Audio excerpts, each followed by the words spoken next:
हाँ जी।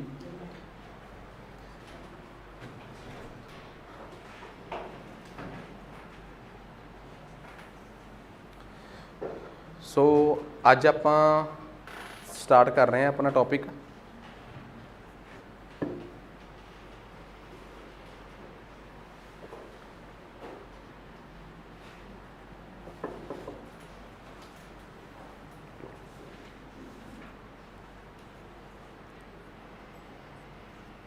हाँ जी। सो मैं दस्या सीगा कि आप मैथ्स की जगह ते अज आपां नूं सिटीजनशिप आप कंप्लीट करांगे। ठीक है, मतलब ये कि साडे देश च नागरिकता बड़े गौर नाल समझण दी कोशिश करियो कि असीं हुण तक ये पढ़ चुके हैं कि भारत के संविधान च 4 आर्टिकल ने 1 तो लैके 4 तक, जिन्हां दा संबंध भारत के संविधान के भाग 1 नाल। भाग 1 अज मैं शुरू करन जा रहा संविधान का भाग 2, मतलब इंग्लिश च कहां तो पार्ट 2 ऑफ द कॉन्स्टिट्यूशन। तो रोमन लैटरस लिखना मेरी मजबूरी है क्योंकि पार्ट्स नूं रोमन लैटरस लिखा जाता है। तो जे कोई मैनूं कहे कि आर्टिकल किन्ने तो किन्ने तक आ, तो जे मैं ये कहां कि आर्टिकल्स भाव पंजाबी च लिखांगे अनुच्छेद, तो किन्ने तो किन्ने तक आ? 5 तो लैके 11 तक। सो 5 तो लैके 11 तक साडे अनुच्छेद ने, ये भाव आर्टिकल्स ने। सो ज़्यादा समा खराब करन दी बजाए असी भारत के संविधान च जो नागरिकता नूं लैके क्लॉज ने वो समझीए, तो भारत दे विच नागरिकता का जिहड़ा विषय है उन्होंने क्लैरिटी नाल समझण दी कोशिश करिए। तो मैं हमेशा एक गल करदा हुन्ना कि जिन्ना वधिया तरीके नाल तुसीं ये चैप्टर पढ़ोगे, सबजैक्ट पढ़ोगे, उन्ने ही वधिया तरीके नाल तुसीं अपने MCQs करने आ। तुहानूं मैं तुहाडे कोर्स दे विच जिहड़ा चैट बॉक्स आ उहदे च मैं घटना चक्कर दीयां किताबां दे रखीआं ने। हर सबजैक्ट की घटना चक्कर की किताब च MCQs ने। ਉਹਦੇ ਨਾਲ ਕੀ ਹੋਊਗਾ, ਜਿਹੜੇ ਸਬਜੈਕਟ ਦੇ ਤੁਸੀਂ MCQs घटना ਚੱਕਰ ਚੋਂ ਕਰ ਲਏ, ਸਮਝ ਲਓ ਕਿ ਉਸ ਕਿਤਾਬ ਦਾ ਉਸ ਸਬਜੈਕਟ 'ਚ ਤੁਸੀਂ ਇੱਧਰੋਂ ਉੱਧਰ ਨਹੀਂ ਹੋ ਸਕਦੇ। ਉਹਦੀ ਤਿਆਰੀ ਤੁਹਾਡੀ ਫੁੱਲ ਫਲੈਜ ਪੂਰੀ ਹੋ ਜੂਗੀ, ਇਹ ਗਰੰਟੀ ਹੈ। ਕਿਉਂਕਿ ਮੰਨ ਲਓ ਪੜ੍ਹਾਉਂਦੇ ਹੋਏ ਕੁਝ ਵੀ ਰਹਿ ਗਿਆ ਫੈਕਟ ਦੱਸਣ ਵਾਲਾ, ਉਹ ਘਟਨਾ ਚੱਕਰ 'ਚੋਂ ਪੂਰਾ ਹੋ ਜੂਗਾ। ਠੀਕ ਆ। ਅਤੇ ਘਟਨਾ ਚੱਕਰ ਵਾਲੀਆਂ ਜਿਹੜੀਆਂ ਕਿਤਾਬਾਂ ਨੇ ਉਹ ਇੰਗਲਿਸ਼ ਮੀਡੀਅਮ 'ਚ ਹੀ ਨੇ MCQs ਦੀਆਂ। तो आई थिंक इत्थों असी वो घटना चक्कर दीयां किताबां जिहड़ियां ने वो बाईलिंगुअल भी करतीआं आलमोस्ट पॉलिटी वगैरह दीयां। देखो वो जिहड़ियां जे किसी नूं पॉलिटी वो वाली घटना चक्कर दी बाईलिंगुअल वैसे MCQs च कोई बाईलिंगुअल मंगदा भी नहीं। ठीक है, बाई चांस किसी नूं लोड़ भी है बाईलिंगुअल दी तो तुसीं वो इत्थों पे करके जिहड़ियां MCQs दीयां किताबां ने, MCQs वास्ते कह रहा, तो तुसीं इन्ने तो गुरदित तो लैके जा सकते हो जे किसी नूं लोड़ हैगी है। अदरवाइज़ जो ਉਹਦੇ 'ਚ ਹੈਗੀਆਂ PDF ने, मेरे हिसाब नाल एक क्वेश्चन ਨੂੰ इंग्लिश 'ਚ पढ़न 'ਚ कोई ਬਹੁਤੀ दिक्कत नहीं रहनी चाहिए। बहुत बच्चों ਨੂੰ लगता ਹੁੰਦਾ कि सानू अंग्रेजी नहीं सी आउंदी, ਅਸੀਂ ਤਾਂ ਨਹੀਂ पढ़ते। रौला ਤੁਹਾਡੀ अंग्रेजी ਦਾ नहीं सी है, रौला सी ਤੁਹਾਨੂੰ ਵਕੈਬਲਰੀ नहीं सी पता लगती, ਤੁਹਾਨੂੰ शब्द नहीं सी पता लगते। जो शब्द ही समझ आ गए तो ग्रैजुएशन तक जाते जाते बच्चा इन्ना मच्योर हो जाता कि बिल्कुल ठेठ पंजाबी होवे, वो भी क्वेश्चन तो एटलीस्ट इंग्लिश 'ਚ समझ सकता है, बट वो कंसैप्चुअल क्लैरिटी हो जाए। पर फिर भी मान लो जे किसी को लगता कि मैनू नाल बाईलिंगुअल चाहिए तो असी अल्टरनेट दिता होया है। ईवन कि 1-2 दिन मॉडर्न हिस्टरी भी सारी तैयार करती उन्होंने बाईलिंगुअल। ठीक है, सो वो भी किताबां 40 क सैट कढ़वा के रख लाँगे, कई बार किसी को लोड़ पै जाती है। अदरवाइज़ असी तो खुद रिकमेंड करदा मैं तो कि भी इंग्लिश मीडियम वाली तुहाडे चैट बॉक्स 'ਚ पई आ, उत्थों करो उन्होंने। ठीक है, खैर आ जाओ। तो वो किताब ही क्यों, क्योंकि वो इन्ने सवाल आ कि बाद च ना सारी किताब करके लगता ही नहीं कि कुछ मिस हो गया होगा। पर वो समझ कदों आऊगी जो पूरी थ्योरी डिटेल 'ਚ लैक्चर लगे होणगे। एवें दा की होऊगा, एवें की करदे हो, मान लो तुसीं रट्टा मार लिया। मैनूं कई स्टूडेंट्स आके कहंदे हुंदे सर तुसीं रिकमेंड कीती सी, असीं घटना चक्कर भी करके देख ली, ਉਹਦਾ भी कोई हल नहीं निकलिया। मैनूं एक गल दसो, तुसीं अज ये प्रैम्बल वाला चैप्टर पढ़िया इत्थे, तुसीं अज ਉਹਨੂੰ प्रैम्बल वाली नूं खोल के देखियो, जे ਉਹਦੇ 'ਚ 40 सवाल होए तो 35 ਤਾਂ ਤੁਹਾਨੂੰ आंसर देखण ਦੀ लोड़ नहीं पैनी। तो जदों तुसीं बिना किसी कंसैप्ट तो MCQs की किताब पढ़ते हो 35 ते तुहानूं आंसर देखने पैंदे आ, फिर वो पढ़ी ना पढ़ी एक बराबर ही है। सो तुहाडी कंसैप्चुअल क्लैरिटी पूरी होनी चाहिए आ। मैं नहीं चाहता कि कोई स्टूडेंट मेरे को पढ़ के रट्टे मारे, बाद च ਉਹਦੇ दिमाग 'ਚ स्टोरी फिट हो जाए, ਉਹਨੂੰ याद आ जाए कि ਜਦੋਂ मैनूं पढ़ाया जा रहा सी उदों इस लाइन बारे की कहा गया सी। बस यही कामयाबी होगी मेरी। बाकी तुसीं अपनी तैयारी पूरी रखो। ठीक है, ग्रुप B ते C दीयां जिन्नियां भी पोस्टां हुण आ रहीआं ने, हर एक चीज़ तुहानूं इंटीमेट होगी। मतलब अपनी ये कोशिश रहूगी कि आप हर चीज़ तुहानूं इंटीमेट करिए कि आ चीज़ आ रही है तो आप इहदे लई तैयार होइए। ਐਟਲੀਸਟ ਮੈਂ ਬਹੁਤਾ ਦਾਅਵਾ ਤਾਂ ਨਹੀਂ ਕਰਦਾ, ਪਰ ਮੈਂ ਇਹ ਸ਼ੋਰ ਕਰ ਸਕਦਾ ਕਿ ਦਸੰਬਰ 2023 ਤੋਂ ਬਾਅਦ ਜਿਹੜੇ ਪੇਪਰ ਕੰਡਕਟ ਹੋਣਗੇ, ਭਰੇ ਬੇਸ਼ੱਕ ਅੱਜ ਹੀ ਜਾਣ, ਠੀਕ ਆ। ਜੇ ਕੋਈ ਬੱਚਾ ਸਿਰਫ ਆਨਲਾਈਨ ਬੈਚ ਤੇ ਹੀ ਰਿਲਾਈ ਕਰ ਰਿਹਾ, ਆਫਲਾਈਨ ਬੈਚ ਤੇ ਹੀ ਰਿਲਾਈ ਕਰ ਰਿਹਾ ਹੈ, ਤਾਂ ਮੇਰੀ ਤਾਂ ਇੰਨੀ ਗਰੰਟੀ ਆ ਦਸੰਬਰ 2023 ਲਾਸਟ ਲੈਵਲ ਆ, ਉਦੋਂ ਤੱਕ ਤੁਹਾਡੇ ਸਾਰੇ ਸਬਜੈਕਟ ਵਿਦ ਤੁਹਾਡੇ ਟੈਸਟ ਤੇ ਵਿਦ ਤੁਹਾਡੀ ਫੁੱਲ ਪ੍ਰੈਪਰੇਸ਼ਨ ਤਿਆਰ ਹੋਣਗੇ। ਹਾਂ, ਜਿਹੜਾ ਤੁਹਾਡਾ ਲਾਈਵ ਕੋਰਸ ਆ ਉਹਦੇ 'ਚ ਬਹੁਤ ਸਾਰਾ ਕੰਟੈਂਟ ਮੈਂ ਨਾਲ ਵੀ ਅਪਲੋਡ ਕਰੂੰਗਾ। ਜੇ ਕੋਈ ਹਿੰਮਤੀ ਹੋਇਆ ਤਾਂ ਆਪਣੇ ਸਿਲੇਬਸ ਨੂੰ ਭਾਵੇਂ ਸਤੰਬਰ ਤੱਕ ਪੂਰਾ ਕਰ ਲੇ, ਭਾਵੇਂ ਅਕਤੂਬਰ ਤੱਕ ਕਰ ਲੇ, ਠੀਕ ਆ। ਉਹ ਤੁਹਾਡੇ 'ਤੇ ਡਿਪੈਂਡ ਕਰਦਾ ਹੈ। ਤੇ ਮੇਰੇ ਕੋਲ ਸਿਲੇਬਸ ਕਰਨ ਦਾ ਮਤਲਬ ਸਿਰਫ ਸਿਲੇਬਸ ਕਰਨਾ ਨਹੀਂ, ਸਿਲੇਬਸ ਕਰਨ ਦਾ ਮਤਲਬ ਹਰ ਸਬਜੈਕਟ ਦੇ MCQs ਕਰਨੇ ਤੇ ਹਰ ਸਬਜੈਕਟ ਦੇ ਟੈਸਟ ਦੇਣੇ, ਉਸ ਲੈਵਲ ਦੇ, ਐਟਲੀਸਟ ਜਿਸ ਲੈਵਲ ਦੇ ਪੇਪਰਸ ਤੁਸੀਂ ਬੈਠਣਾ ਹੈ। ਸੋ ਇਹ ਚੀਜ਼ ਆ। ਖੈਰ, ਤੁਸੀਂ ਦੇਖ ਵੀ ਸਕਦੇ ਹੋ ਜਿਹੜੇ ਵੀ ਸਟੂਡੈਂਟਸ ਆਪਣੇ ਕੋਲ ਆਏ ਆ, ਚਾਹੇ ਉਹ PSSS ਉਹਦੇ ਆ, ਸੀਨੀਅਰ ਅਸਿਸਟੈਂਟ ਵਗੈਰਾ ਦੇ ਆ, ਉਹਨਾਂ ਨੂੰ ਮੈਂ ਸਿਰਫ ਇਹੀ ਕਿਹਾ ਸੀ ਕਿ ਆਪਾਂ ਨੂੰ ਤਿਆਰੀ ਇਸ ਲੈਵਲ ਦੀ ਹੀ ਕਰਨੀ ਪਊਗੀ। ਕਿਸੇ ਨੂੰ ਮੈਂ ਇਹ ਨਹੀਂ ਕਿਹਾ ਕਿ ਤੁਹਾਨੂੰ PCS ਪ੍ਰੀ ਲੈਵਲ ਦੇ ਕੋਰਸ 'ਚ ਜਾਣ ਦੀ ਲੋੜ ਆ। ਉਹ ਇਸੇ ਕਰਕੇ ਕਿਉਂਕਿ ਮੈਨੂੰ ਪਤਾ ਸੀ ਕਿ ਸੀਨੀਅਰ ਅਸਿਸਟੈਂਟ ਵਗੈਰਾ ਜਿਹੜੇ ਪੇਪਰ ਆ ਉਹ ਸਾਰੇ PSSB ਦੀ ਡੋਮੇਨ 'ਚ ਹੀ ਨੇ। ਹੁਣ ਜਿਹੜੇ ਨੋਟੀਫਿਕੇਸ਼ਨ ਨਵੀਂ ਆਈ ਆ ਸੀਨੀਅਰ ਅਸਿਸਟੈਂਟ ਦੀ ਕੱਲ੍ਹ, ਜਿਹੜੀ ਕਿ ਕੱਲ੍ਹ ਤੋਂ ਓਪਨ ਹੋ ਜਾਣੀ ਆ, ਬੇਸ਼ੱਕ ਅਦੇ ਉਹਦੇ 'ਚ 5 ਹੀ ਪੋਸਟਾਂ ਆਈਆਂ, ਤਾਂ ਅਸਲ 'ਚ ਸਰਕਾਰ ਵੀ ਕੀ ਕਰਦੀ ਆ, ਵੱਖ-ਵੱਖ ਮਹਿਕਮਿਆਂ ਦੀਆਂ ਵੱਖ-ਵੱਖ ਪੋਸਟਾਂ ਹੀ ਕੱਢੂਗੀ। ਉਹਦੇ ਨਾਲ ਕੀ ਹੁੰਦਾ, ਇਹਨਾਂ ਨੂੰ ਸਿੱਧਾ ਫਾਇਦਾ ਹੁੰਦਾ ਕਿ ਚਲੋ ਫਾਰਮ ਵੱਧ ਭਰੇ ਜਾਣਗੇ, ਰੈਵਨਿਊ ਵੀ ਤਾਂ ਜਨਰੇਟ ਕਰਨਾ ਹੀ ਆ। ਤਾਂ ਸਰਕਾਰ ਜੇ ਤੁਹਾਡੇ ਤੋਂ ਇੰਨਾ ਰੈਵਨਿਊ ਜਨਰੇਟ ਕਰ ਵੀ ਰਹੀ ਆ ਤਾਂ ਮੇਰੇ ਹਿਸਾਬ ਨਾਲ ਉਹ ਗਲਤੀ ਵੀ ਕੋਈ ਨਹੀਂ ਜੇ ਉਹ ਉਸੇ ਰੈਵਨਿਊ ਜਨਰੇਟ ਕਰਕੇ ਤੁਹਾਨੂੰ ਨੌਕਰੀਆਂ ਦੇ ਰਹੀ ਆ। ਤਾਂ ਇੱਕ ਹਿੰਮਤ ਜੇ ਉਮੀਦ ਵੀ ਵੱਜਦੀ ਆ। ਤਾਂ ਖੈਰ, ਆ ਜਾਓ ਆਪਾਂ ਆਪਣੇ ਮੁੱਦੇ 'ਤੇ ਚੱਲਦੇ ਹਾਂ। ਕਹਿੰਦੇ ਨਾਗਰਿਕਤਾ ਨੂੰ ਲੈ ਕੇ ਮੈਂ ਤੁਹਾਨੂੰ ਸਪਸ਼ਟ ਕਰਦਾ ਕਿ ਦੁਨੀਆ 'ਚ ਨਾ ਕਿਸੇ ਵੀ ਦੇਸ਼ 'ਚ ਰਹਿਣ ਵਾਲੇ ਬਸ਼ਿੰਦੇ ਦੀ ਇੰਗਲਿਸ਼ ਹੁੰਦੀ ਹੈ ਰੈਜ਼ੀਡੈਂਟ, ਉਹ 2 ਪ੍ਰਕਾਰ ਦੇ ਹੋ ਸਕਦੇ ਆ। ਕਿਸੇ ਵੀ ਦੇਸ਼ 'ਚ ਰਹਿਣ ਵਾਲੇ ਬਸ਼ਿੰਦੇ ਭਾਵ ਰੈਜ਼ੀਡੈਂਟ 2 ਪ੍ਰਕਾਰ ਦੇ ਹੋ ਸਕਦੇ ਆ। ਆਈਦਰ ਉਹ ਉਸ ਦੇਸ਼ ਦੇ ਨਾਗਰਿਕ ਹੋ ਸਕਦੇ ਆ, ਆਈਦਰ ਉਸ ਦੇਸ਼ ਦੇ ਨੌਨ ਸਿਟੀਜ਼ਨਸ ਹੋ ਸਕਦੇ ਆ, NC ਨੌਨ ਸਿਟੀਜ਼ਨਸ, ਗੈਰ ਨਾਗਰਿਕ, ਜਿਹੜੇ ਉਸ ਦੇਸ਼ ਦੇ ਨਾਗਰਿਕ ਹੀ ਨਹੀਂ। ਜੇ ਉਹ ਉਸ ਦੇਸ਼ ਦੇ ਨਾਗਰਿਕ ਨਹੀਂ ਗੇ ਤਾਂ ਫਿਰ ਉਹ 2 ਤਰੀਕੇ ਦੇ ਅੱਗੇ ਹੋ ਸਕਦੇ ਆ। ਕੀ ਪਤਾ ਉਹ ਉਸ ਦੇਸ਼ 'ਚ ਚੋਰੀ ਰਹਿ ਰਹੇ ਹੋਣ, ਹਮਲਾ ਕਰਨ ਆਏ ਹੋਣ, ਉਹਨੂੰ ਕਹਿੰਦੇ ਆ ਐਨਮੀ ਏਲੀਅਨਸ, ਉਹ ਦੁਸ਼ਮਣ ਦੇਸ਼ ਦੇ ਲੋਕ ਨੇ। ਜਾਂ ਉਹ ਤੁਹਾਡੇ ਫਰੈਂਡਲੀ ਦੇਸ਼ 'ਚੋਂ ਕਿਸੇ 'ਚੋਂ ਆਏ ਆ, ਵੀਜ਼ਾ ਲੈ ਕੇ ਆਏ ਆ ਪਰ ਨਾਗਰਿਕ ਨਹੀਂ, ਉਹ ਫਰੈਂਡਲੀ ਏਲੀਅਨਸ ਨੇ। ਸੋ ਫਰੈਂਡਲੀ ਏਲੀਅਨਸ ਤੇ ਐਨੀਮੀ ਏਲੀਅਨਸ ਮਤਲਬ ਉਹ ਵਿਦੇਸ਼ੀ ਜਿਹੜੇ ਤੁਹਾਡੇ ਦੇਸ਼ ਦੇ ਨਹੀਂ ਗੇ, ਰਹਿਣ ਵਾਲੇ ਨਾਗਰਿਕ ਨਹੀਂ ਗੇ। ਤਾਂ ਉਹ ਫਰੈਂਡ ਏਲੀਅਨਸ ਵੀ ਹੋ ਸਕਦੇ ਆ, ਉਹ ਐਨੀਮੀ ਏਲੀਅਨਸ ਵੀ ਹੋ ਸਕਦੇ ਆ, ਉਹ ਦੁਸ਼ਮਣ ਏਲੀਅਨਸ ਵੀ ਨੇ ਤੇ ਦੋਸਤ ਏਲੀਅਨਸ ਵੀ ਨੇ, ਜਾਂ ਉਹ ਨਾਗਰਿਕ ਨੇ। ਤੇ ਉਹੀ ਕੁਝ ਗੱਲਾਂ। ਭਾਰਤ ਦਾ ਸੰਵਿਧਾਨ ਇਹਨਾਂ ਸਾਰੇ ਲੋਕਾਂ ਨੂੰ ਲੈ ਕੇ ਸਪਸ਼ਟ ਕਰਦਾ ਹੈ ਕਿ ਅਸੀਂ ਤੁਹਾਡੀ ਨਾਗਰਿਕਤਾ ਤੁਹਾਨੂੰ ਕਿਵੇਂ ਦੇਣੀ ਆ। ਹੁਣ ਦੇਖੋ, ਭਾਰਤ ਦੇ ਸੰਵਿਧਾਨ ਦੇ ਵਿੱਚ ਜੇ ਨਾਗਰਿਕਤਾ ਦੀ ਗੱਲ ਕਰੀਏ ਤਾਂ 5 ਤੋਂ ਲੈ ਕੇ 11 ਤੱਕ ਆਰਟੀਕਲ ਭਾਰਤ ਦੇ ਸੰਵਿਧਾਨ ਦੇ ਵਿੱਚ ਨਾਗਰਿਕਤਾ ਦੂਆਂ। ਹੁਣ ਇਟ ਮੀਨਸ ਤੁਹਾਡੇ ਦਿਮਾਗ 'ਚ ਇੱਕ ਗੱਲ ਆਊਗੀ ਕਿ ਸਰ ਅਸੀਂ ਜੇ 2023 'ਚ ਭਾਰਤ ਦੀ ਨਾਗਰਿਕਤਾ ਲੈਣੀ ਆ, ਚਲੋ ਸਾਡੇ ਕੋਲ ਤਾਂ ਬਾਏ ਬਰਥ ਹੈ ਹੀ ਆ, ਸਾਡਾ ਕੋਈ ਰਿਸ਼ਤੇਦਾਰ ਸੀਗਾ ਜਿਹੜਾ ਕੈਨੇਡਾ ਤੋਂ ਹੀ ਸਿਟੀਜ਼ਨ ਆ, ਉਹ ਇੰਡੀਆ ਆਇਆ ਹੈ, ਜਾਂ ਉਹਨਾਂ ਦੇ ਰਿਸ਼ਤੇਦਾਰ ਦਾ ਕੋਈ ਗਵਾਂਢੀ ਅੰਗਰੇਜ਼ ਉਹ ਕੈਨੇਡਾ ਤੋਂ ਇੰਡੀਆ ਆਇਆ ਹੈ, ਉਹ ਭਾਰਤ ਦੀ ਨਾਗਰਿਕਤਾ ਲੈਣਾ ਚਾਹੁੰਦਾ ਹੈ। ਕੀ ਉਹਦੀ ਨਾਗਰਿਕਤਾ ਨੂੰ ਲੈ ਕੇ ਕਾਨੂੰਨ ਸੰਵਿਧਾਨ 'ਚ ਲਿਖਿਆ ਹੋਇਆ ਹੈ? ਤੁਹਾਡਾ ਦਿਮਾਗ 'ਚ ਆਊਗਾ। ਤੁਸੀਂ, ਮੈਂ ਕਹੂੰਗਾ ਕਿਉਂ, ਤੁਹਾਨੂੰ ਕਿਵੇਂ ਲੱਗਿਆ? ਤੁਸੀਂ ਕਹੋਗੇ ਸਾਰੇ ਕਨਸਟੀਟਿਊਸ਼ਨ ਦੇ 5 ਤੋਂ ਲੈ ਕੇ 11 ਤੱਕ ਆਰਟੀਕਲ ਸਿਟੀਜ਼ਨਸ਼ਿਪ ਨੂੰ ਲੈ ਕੇ ਆ, ਤਾਂ ਕਿਸੇ ਨਾ ਕਿਸੇ ਆਰਟੀਕਲ ਦੇ ਤਹਿਤ ਤੁਹਾਨੂੰ ਨਾਗਰਿਕਤਾ ਮਿਲੂਗੀ। ਤੇ ਮੇਰਾ ਜਵਾਬ ਹੋਊਗਾ ਨਹੀਂ। ਤੁਸੀਂ ਕਹੋਗੇ ਕਿਉਂ, ਇਹ ਕੀ ਗੱਲ ਬਣੀ?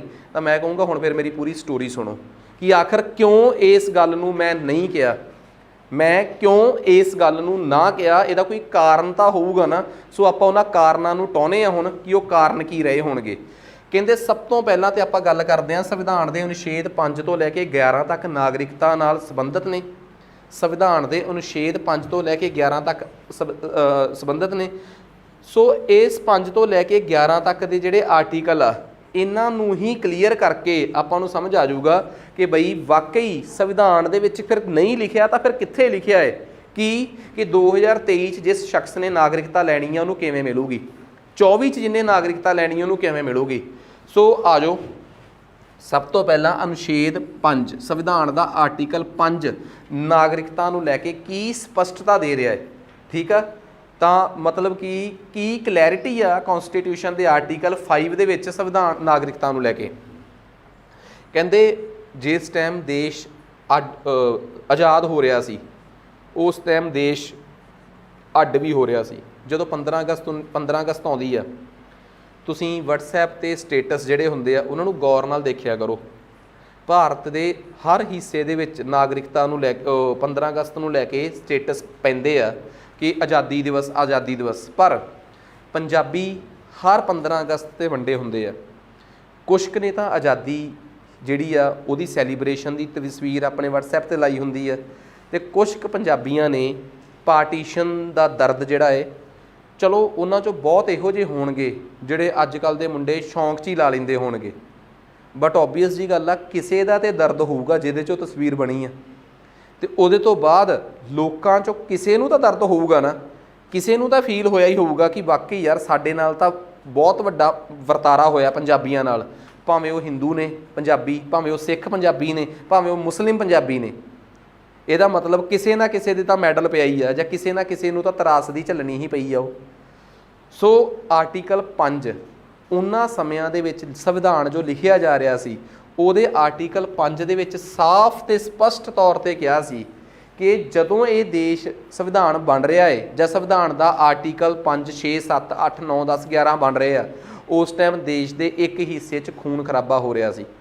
ਸੋ ਉਦੋਂ ਇਹ ਨਹੀਂ ਸੀ ਸਮਝ ਆ ਰਹੀ ਕਿ ਜਿਹੜਾ ਭਾਰਤ ਸਾਡੇ ਹਿੱਸੇ ਆਊਗਾ, ਆ 2 ਈਸਟ ਤੇ ਵੈਸਟ ਪਾਕਿਸਤਾਨ ਨੂੰ ਛੱਡ ਕੇ, ਇੱਥੋਂ ਦੇ ਲੋਕਾਂ ਦੀ ਨਾਗਰਿਕਤਾ ਕਿਵੇਂ ਤੈਅ ਕਰੀ ਜਾਵੇ। ਉਹਨਾਂ ਸਮਿਆਂ 'ਚ ਨਾਗਰਿਕਤਾ ਤੈਅ ਕਰਵਾਉਣੀ ਬਹੁਤ ਵੱਡੀ ਜ਼ਿੰਮੇਵਾਰੀ ਸੀ ਸੰਵਿਧਾਨ ਦੀ। ਸੰਵਿਧਾਨ ਨੇ ਅਨੁਛੇਦ 5 'ਚ ਕਹਿਤਾ, ਕੀ ਕਿਹਾ? ਕਹਿੰਦਾ ਜੇ ਜਿਸ ਦਿਨ ਇਹ ਸੰਵਿਧਾਨ ਲਾਗੂ ਹੋਇਆ ਹੈ 26 ਜਨਵਰੀ 1950 ਨੂੰ, ਇਸ ਤੋਂ 5 ਸਾਲ ਪਿੱਛੇ ਜਾਓ। ਕਿੰਨੇ ਸਾਲ? 5 ਸਾਲ ਪਿੱਛੇ ਜਾਓ। ਕਿਹੜੇ? ਮਤਲਬ ਜੇ ਤਾਂ ਕੋਈ ਸ਼ਖਸ ਇਸੇ ਧਰਤੀ ਤੇ ਹੀ, ਜਿਹੜੀ ਧਰਤੀ ਸਾਡੇ ਹਿੱਸੇ ਆਈ ਆ, ਜੇ ਤਾਂ ਕੋਈ ਸ਼ਖਸ ਇਸ ਧਰਤੀ ਤੇ ਜੰਮਿਆ ਹੈ, ਜਾਂ ਉਹਦੇ ਮਾਪਿਆਂ ਦਾ ਜਨਮ ਇਸ ਧਰਤੀ ਤੇ ਹੋਇਆ ਹੈ, ਜਾਂ ਉਹ ਪਿਛਲੇ 5 ਸਾਲ ਤੋਂ 26 ਜਨਵਰੀ 1950 ਤੋਂ ਜਿਸ ਦਿਨ ਇਹ ਸੰਵਿਧਾਨ ਲਾਗੂ ਹੋਇਆ ਹੈ, ਲਾਗੂ ਹੋਣ ਤੋਂ 5 ਸਾਲ ਪਹਿਲਾਂ ਤੋਂ ਇਸ ਧਰਤੀ ਤੇ ਰਹਿ ਰਿਹਾ ਹੈ, ਤੇ ਉਹਦੇ ਕੋਲ ਕੋਈ ਸਬੂਤ ਆ, ਉਹ ਸਿੱਧਾ ਹੀ ਇਸ ਦੇਸ਼ ਦਾ ਨਾਗਰਿਕ ਆ। ਮਤਲਬ ਜੇ ਕੋਈ ਅੰਗਰੇਜ਼ ਵੀ 1943 'ਚ ਭਾਰਤ ਆ ਗਿਆ ਤੇ 50 ਦੇ ਵਿੱਚ ਉਹ ਵੀ ਦੇਸ਼ ਦਾ ਨਾਗਰਿਕ ਆ। ਇਹ ਮੈਂ ਥੋੜਾ ਕਹਿ ਰਿਹਾ, ਇਹ ਕਿਹੜੇ ਆਰਟੀਕਲ ਨੇ ਕਿਹਾ? 5 ਆਰਟੀਕਲ ਨੇ। ਇਹਦਾ ਮਤਲਬ ਆਰਟੀਕਲ 5 ਤਾਂ 2023 ਦੀ ਨਾਗਰਿਕਤਾ ਨਹੀਂ ਦੱਸ ਸਕਦਾ।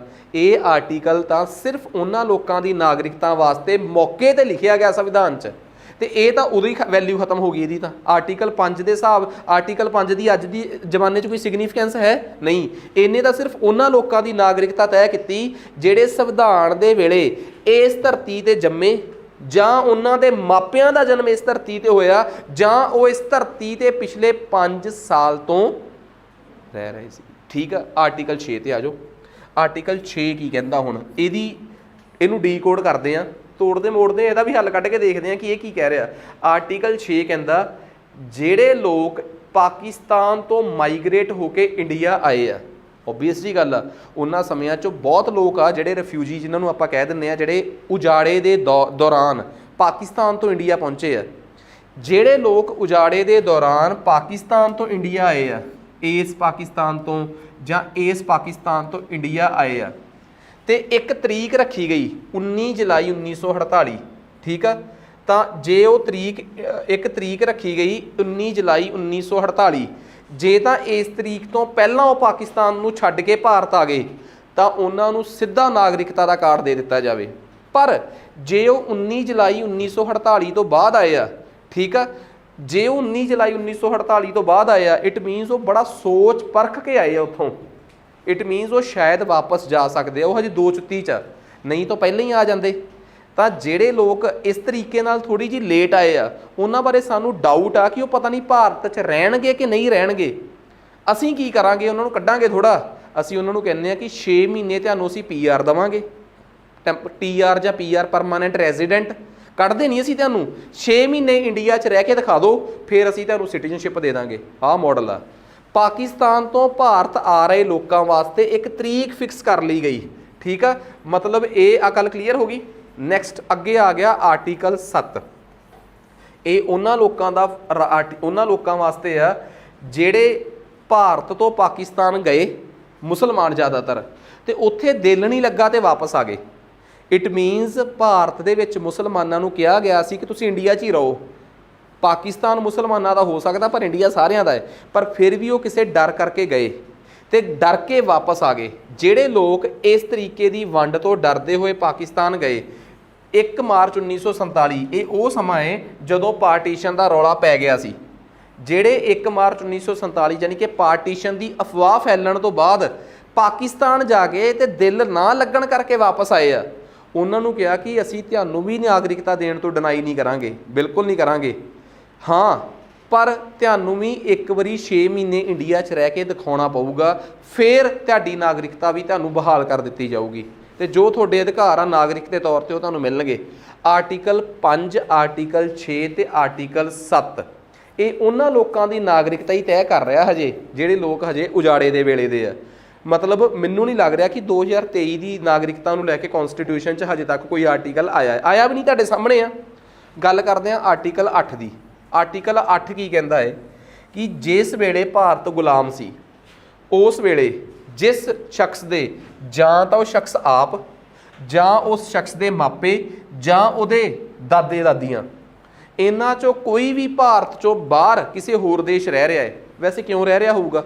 ਕੀ ਪਤਾ ਕਿਸੇ ਦੇ ਦਾਦੇ ਨੇ 1917-18 'ਚ ਕੋਈ ਨਾ ਕੋਈ ਅੰਗਰੇਜ਼ ਦੇ ਚਪੇੜ ਮਾਰਤੀ ਹੋਵੇ ਤੇ ਉਹਦੇ ਮਗਰ ਪੁਲਿਸ ਪਈ ਹੋਵੇ, ਜਾਂ ਕਿਸੇ ਦਾ ਕਤਲ ਕਰਤਾ ਹੋਵੇ, ਰੈਵੋਲੂਸ਼ਨਰੀ ਹੋਵੇ ਤੇ ਉਸ ਤੋਂ ਬਾਅਦ ਉਹ ਦੇਸ਼ ਛੱਡ ਕੇ ਫਰਾਰ ਹੋ ਗਏ, ਹੁਣ ਜਰਮਨ ਪਨਾਹ ਲਈ ਹੋਵੇ, ਜਿਹੜੇ ਦੇਸ਼ ਉਹਨਾਂ ਟਾਈਮਾਂ 'ਚ ਅੰਗਰੇਜ਼ਾਂ ਦੇ ਦੁਸ਼ਮਣ ਸੀ।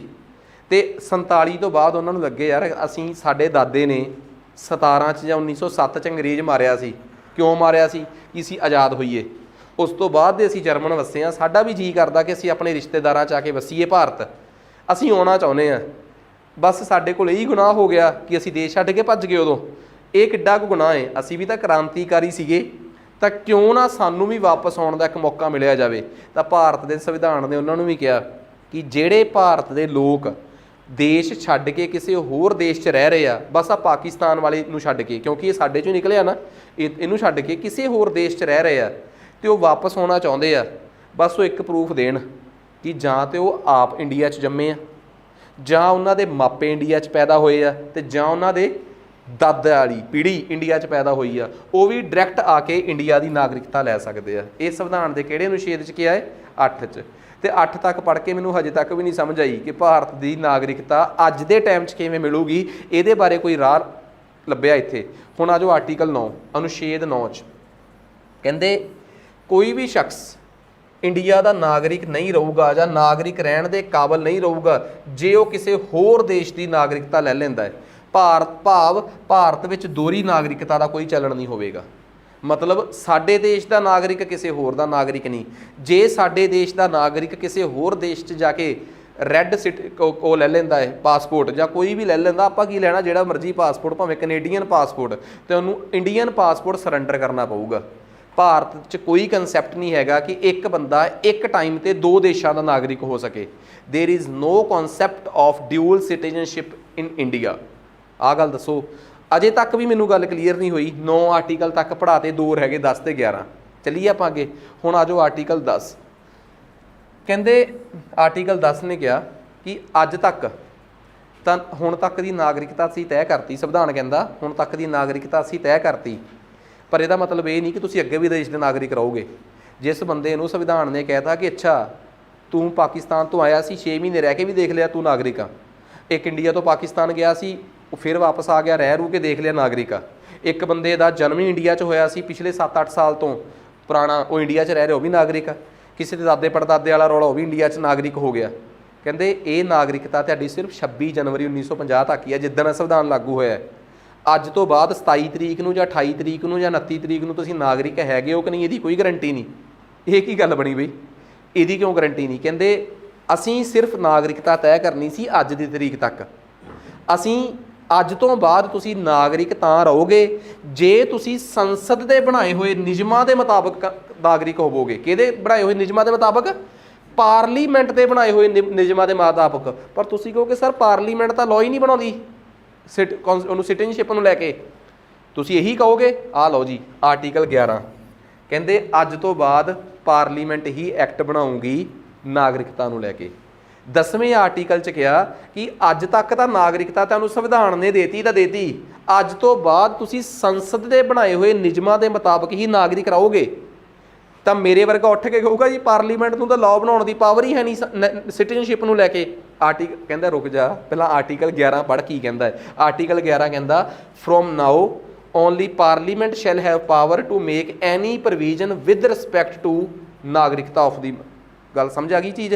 ਨਾਗਰਿਕਤਾ ਦੇ ਐਕਵਾਈਜ਼ੇਸ਼ਨ ਕਿਵੇਂ ਮਿਲਣੀ ਆ, ਟਰਮੀਨੇਸ਼ਨ ਕਿਵੇਂ ਖੋਈ ਜਾਣੀ ਆ, ਨਾਗਰਿਕਤਾ ਤੇ ਹੋਰ ਬਾਕੀ ਦੇ ਮੈਟਰਾਂ ਨੂੰ ਲੈ ਕੇ ਸਿਰਫ ਤੇ ਸਿਰਫ ਇਸ ਦੇਸ਼ ਦੀ ਸੰਸਦ ਹੀ ਨਿਯਮ ਬਣਾ ਸਕਦੀ ਆ। ਆਰਟੀਕਲ 10 ਤੇ 11 ਨੂੰ ਜੋੜ ਕੇ ਪੜ੍ਹੀਏ ਆਪਾਂ ਕਿ 26 ਜਨਵਰੀ 1950 ਤੋਂ ਬਾਅਦ ਮੱਥੇ ਮੜ ਦਿੱਤਾ ਗਿਆ ਸੰਸਦ ਦੇ ਕਿ ਅੱਜ ਤੋਂ ਬਾਅਦ ਨਾਗਰਿਕਤਾ ਨੂੰ ਲੈ ਕੇ ਕਾਨੂੰਨ ਤੁਸੀਂ ਬਣਾਉਣਾ ਹੈ ਤੇ ਜਿਹਨੂੰ ਵੀ ਤੈਅ ਕਰੋਗੇ ਕਿ ਤਾਕਤ ਜਿਹਨੂੰ ਵੀ ਦਿਓਗੇ ਉਹ ਨਾਗਰਿਕਤਾ ਤੈਅ ਕਰੂਗੀ। ਅਸੀਂ ਬਸ ਇੱਥੋਂ ਤੱਕ ਦਾ ਕੰਮ ਕਰਤਾ। ਇਹਦਾ ਮਤਲਬ ਸਾਡੀ ਨਾਗਰਿਕਤਾ ਸੰਵਿਧਾਨ ਨਹੀਂ ਤੈਅ ਕਰਦਾ, ਸਾਡੀ ਨਾਗਰਿਕਤਾ ਹੁਣ ਕੌਣ ਤੈਅ ਕਰੂਗੀ? ਸੰਸਦ। ਬਸ ਸੰਸਦ ਨੇ ਇਹ ਸ਼ੋਰ ਹੋਵੇ ਕਿ ਕੋਈ ਨਾ ਕੋਈ ਕਾਨੂੰਨ ਬਣਾਇਆ ਹੋਵੇ।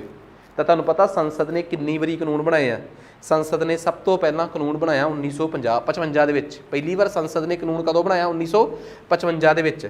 ਫਿਰ ਗਲਤੀ ਲੱਗੀ 57 'ਚ ਉਹਨੂੰ ਥੋੜ੍ਹਾ ਜਿਹਾ ਅਮੈਂਡ ਕਰ ਲਿਆ, ਫਿਰ 1960 'ਚ, ਫਿਰ 85 'ਚ, ਫਿਰ 86, 92, 3 ਆ 15 ਤੇ ਲਾਸਟ 'ਚ ਇੱਕ ਰਹਿ ਗਿਆ 2019।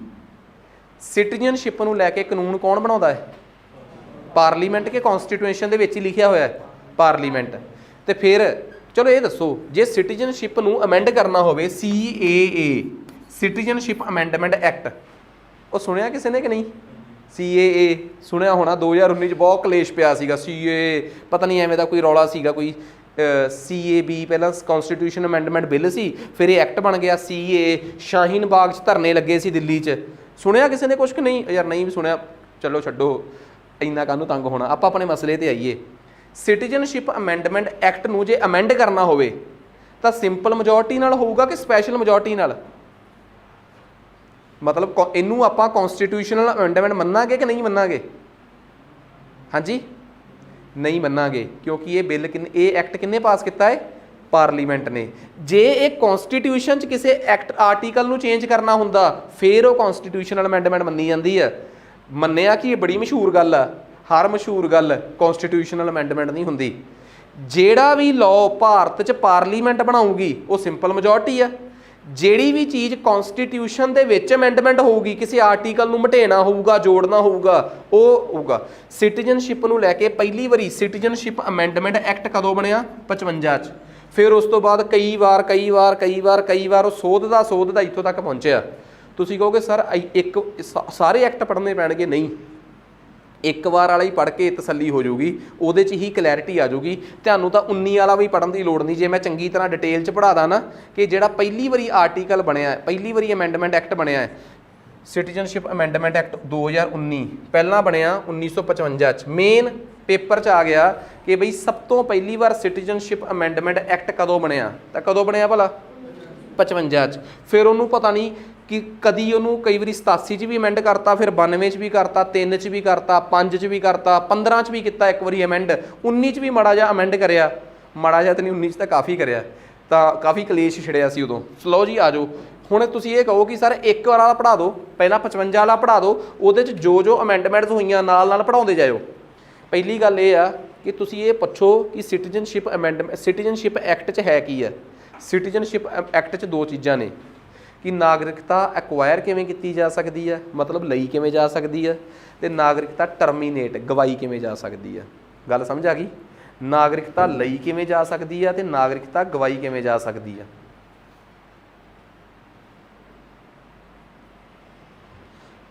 ਨਾਗਰਿਕਤਾ ਲਈ ਕਿਵੇਂ ਜਾ ਸਕਦੀ ਹੈ ਤੇ ਨਾਗਰਿਕਤਾ ਗਵਾਈ।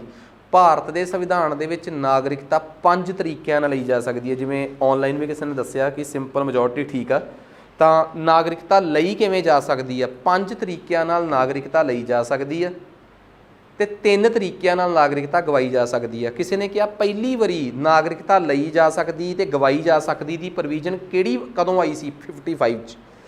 ਪਾਰਲੀਮੈਂਟ ਨੂੰ ਸੰਵਿਧਾਨ ਨੇ ਕਿਹਾ ਕਿ ਐਕਟ ਬਣਾਓ 1950 'ਚ, ਉਹਨਾਂ ਨੇ ਨਾਲ ਦੀ ਨਾਲ ਹੀ ਬਣਾਤਾ 5 ਸਾਲਾਂ ਬਾਅਦ। ਠੀਕ ਆ, 5 ਸਾਲ ਲੱਗ ਗਏ ਪਾਰਲੀਮੈਂਟ ਨੂੰ ਸਿਟੀਜ਼ਨਸ਼ਿਪ ਨੂੰ ਲੈ ਕੇ ਐਕਟ ਬਣਾਉਂਦੇ ਹੋਏ।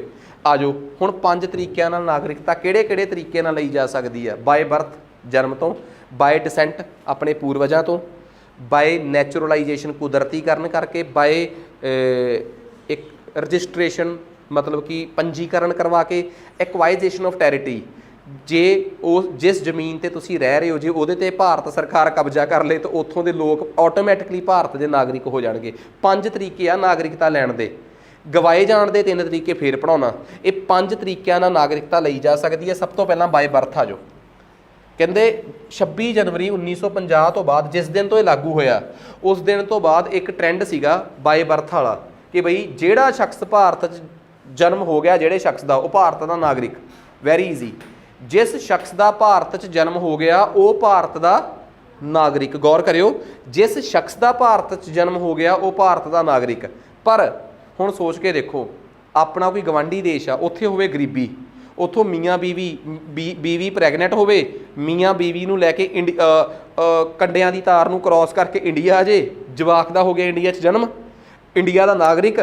बाद च जवाक के आधार पर ਤਾਂ ਉਹਦੇ ਆਧਾਰ 'ਤੇ, ਉਹਦੇ ਇਮੋਸ਼ਨਸ ਦੇ ਆਧਾਰ 'ਤੇ ਜਾਂ ਸਿੰਪਥੀ ਦੇ ਆਧਾਰ 'ਤੇ ਮਾਂ ਪਿਓ ਕਹਿਣ ਸਾਨੂੰ ਵੀ ਨਾਗਰਿਕਤਾ ਦਿਓ। ਇਟ ਮੀਨਸ ਇੱਕ ਗਰੀਬ ਦੇਸ਼ 'ਚੋਂ ਨਿਕਲ ਕੇ ਤੁਸੀਂ ਠੀਕ ਠਾਕ ਜੇ ਦੇਸ਼ ਦੀ ਨਾਗਰਿਕਤਾ ਲੈ ਲਈ। ਅਸੀਂ ਵੀ ਇੰਨੇ ਅਮੀਰ ਨਹੀਂ, ਪਰ ਸਾਡੇ ਨੇੜੇ ਉਸ ਟਾਈਮ ਈਸਟ ਪਾਕਿਸਤਾਨ ਜਾਂ ਬੰਗਲਾਦੇਸ਼ ਹੁੰਦਾ ਸੀ ਜਿਹੜਾ ਬਹੁਤ ਨਜਾਇਜ਼ ਗਰੀਬੀ 'ਚ ਸੀ। ਉਹਨਾਂ ਵਾਸਤੇ ਅਸੀਂ ਫਿਰ ਵੀ ਠੀਕ ਸੀ। ਭਾਰਤ ਦੀਆਂ ਸਰਕਾਰਾਂ ਠੀਕ ਆਪਣੇ ਲੋਕਾਂ ਨੂੰ ਆਟਾ ਦਾਲ ਦੇ ਰਹੀਆਂ ਸੀ, ਉੱਥੇ ਨਹੀਂ ਸੀ ਮਿਲਦਾ। ਸੋ ਭਾਰਤ ਨੂੰ ਲੱਗਿਆ ਕਿ ਇਹ ਤਾਂ ਬੇਵਜ੍ਹਾ ਸਾਡੇ 'ਤੇ ਆਫਤ ਆ, क्यों ना असी सिर्फ जन्म नूं आधार ना कर दईए। 1987 च फिर इनू अमेंड कराया गया। तुहानूं पता लग गया ना कि अमेंड किवें होया। कदी कोई क्लॉज अमेंड हो गया, कदी किसे साल च कोई क्लॉज अमेंड, किसे च कोई। तो फिर की होया, 1 जुलाई 1987 तो बाद की कहा गया, कहंदे शर्त यह आ कि एक बच्चे आ जिहदा जन्म इंडिया च होया उहनूं भारती नागरिक तां समझिया जाऊगा जे उहदे माँ जां प्यो चों कोई एक इंडियन होऊगा। जेकर ਉਹਦੇ ਮਾਂ ਜਾਂ ਪਿਓ ਚੋਂ ਕੋਈ ਇੱਕ ਇੰਡੀਅਨ ਹੋਊਗਾ ਫਿਰ ਉਹਨੂੰ ਭਾਰਤੀ ਨਾਗਰਿਕ ਸਮਝਿਆ ਜਾਊਗਾ। ਵੈਰੀ ਈਜ਼ੀ ਤੇ ਬੜੀ ਸਿੰਪਲ ਜੀ ਗੱਲ ਆ। ਪਰ ਇਹਦੇ 'ਚ ਇੱਕ ਘੁੰਡੀ ਪੈ ਗਈ। ਮੰਨ ਲਓ ਇੱਕ ਬੰਦਾ ਉਹ ਵੈਸਟ ਬੰਗਾਲ 'ਚ ਰਹਿ ਰਿਹਾ, ਉਹਨੇ ਇੱਕ ਨਾਲ ਵਿਆਹ ਕਰਾ ਲਿਆ ਬੰਗਲਾਦੇਸ਼ੀ ਕੁੜੀ ਨਾਲ, ਤੇ ਉਹਨੂੰ ਤਾਰਾਂ ਦੇ ਥੱਲਿਓਂ ਕੱਢ ਕੇ ਇਲੀਗਲੀ ਇੰਡੀਆ ਲੈ ਆਇਆ।